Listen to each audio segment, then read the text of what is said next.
The morning they brought the excavator up the mountain, three things were happening at once. A sheriff's deputy was reading Beverly, the HOA president, her rights beside my river. A family from Ohio was screaming at me about their non-refundable glamping reservation.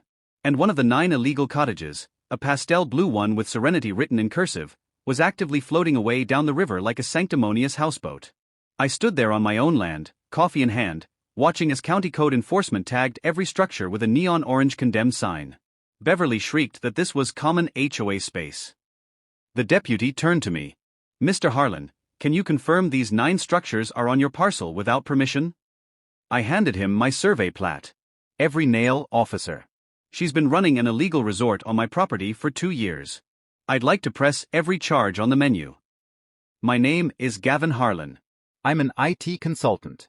I like quiet, and I own more camping gear than social skills. 4 years ago, I bought 10 acres of mountain land. It wasn't in the River Crest Bluffs HOA. I lived in a small A-frame I built myself. No dues, no architectural review committees. Unfortunately, I shared a property line with a woman whose bloodstream was 60% Chardonnay and 40% bylaws. I'm Beverly, HOA president, she'd said the first time we met. Gavin. Not in the HOA, I replied. She didn't like that. For a year, she waged a beige war. She'd park her golf cart at my property line, sipping wine and watching my construction like a crime documentary. She sent violation notices for my compost bin and my firewood stacks. I ignored them all. Then, she upgraded to trespassing.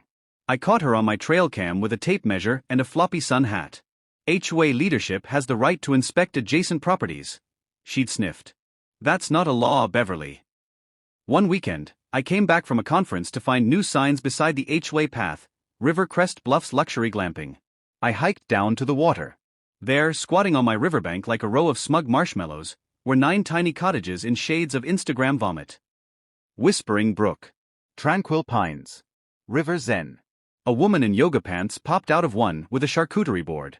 "Are you HOA staff?" she asked. "I'm the guy who owns this land." She laughed. "Beverly said the HOA owns this. We rented Tranquil Pines through the app. She's a superhost."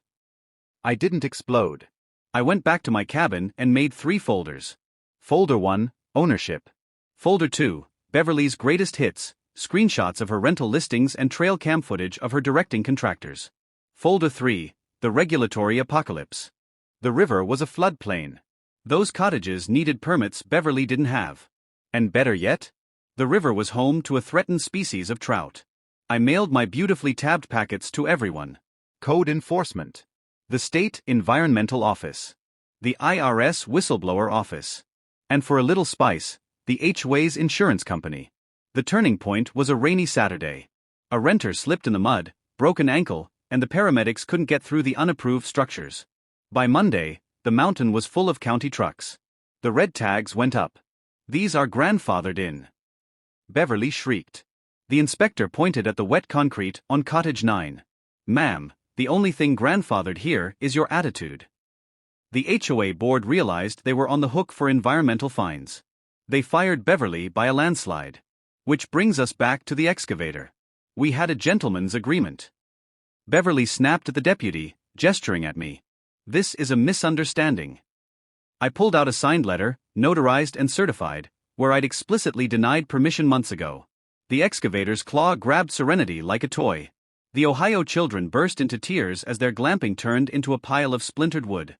Then the HOA treasurer, Craig, stepped forward. We think she doctored the reports. She used HOA funds to build these without approval." The deputy spoke into his radio. "I'm gonna need financial crimes up here." The fallout was total.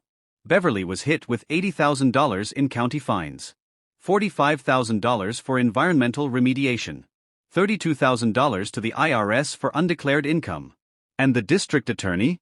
They charged her with fraudulent use of funds. She took a plea deal, 2 years probation and $67,000 in restitution to the HOA. She had to sell her big river house to pay for it all. She moved into a cramped condo on the edge of town. No clubhouse, no power, and definitely no river view. The last image I have of her is from the courtroom.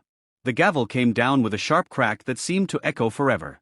Beverly sat there frozen, finally realizing that the unified aesthetic of her kingdom had been crushed under the weight of a bored IT guy with a survey map. My river is quiet now. The trout are back. And if I want to go glamping, I just set up a tent. On my own damn land.